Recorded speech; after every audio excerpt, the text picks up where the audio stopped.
కూడా గెలిచి రావటం అండ్ అందులో విన్నింగ్ ఫినిష్ చేసి వచ్చాను. సో చాలా హ్యాపీగా ఉంది.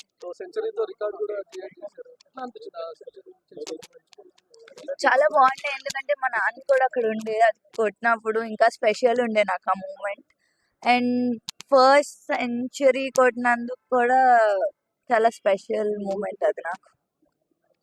లాస్ట్ టైం కాస్త నర్వస్ ఫీల్ అయిపోయినారు, నేను లాస్ట్ టైం అంత పర్ఫార్మెన్స్ షూట్ చేయలేకపోయినా అని చెప్పి, కానీ ఈసారి వరల్డ్ కప్ లో మొత్తం మీ పేరే వినిపించింది. సో లాస్ట్ టైం అంత ఆపర్చునిటీస్ రాలేదు, వచ్చినప్పుడు కూడా ఆడాను కానీ లాస్ట్ 3 runs ఉన్నప్పుడు అవుట్ అయ్యాను ఫైనల్స్ లో.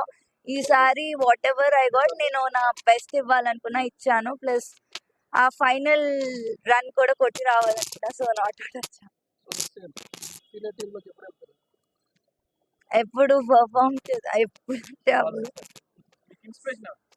మితాలిది ఆఫ్ కోర్స్, బికాజ్ ఆమెను చూస్తూ పెరిగాము. సో యా, ఎప్పుడు ఆమె ఉంటుంది. సో త్రిష గురించి ఈరోజు ఎంత మాట్లాడుతున్నారు, మీ ఫాదర్ కూడా అంతే ఫేమ్ అవుతున్నారు. మీ ఫాదర్ గురించి నేను క్రికెట్ స్టార్ట్ చేసింది నాన్న వల్ల, అమ్మ నాన్న వల్ల. వాళ్ళు లేకపోతే నేను ఇక్కడ ఉండేదాన్ని కాదు. ఆయన చూపించిన డెడికేషన్ కానీ, ఆయన చూపించిన ఏదన్నా ఆయన వల్లే ఇక్కడ ఉన్నాను. సో ఆల్ క్రెడిట్స్ వాళ్ళిద్దరికే వెళ్తాయి. అమ్మ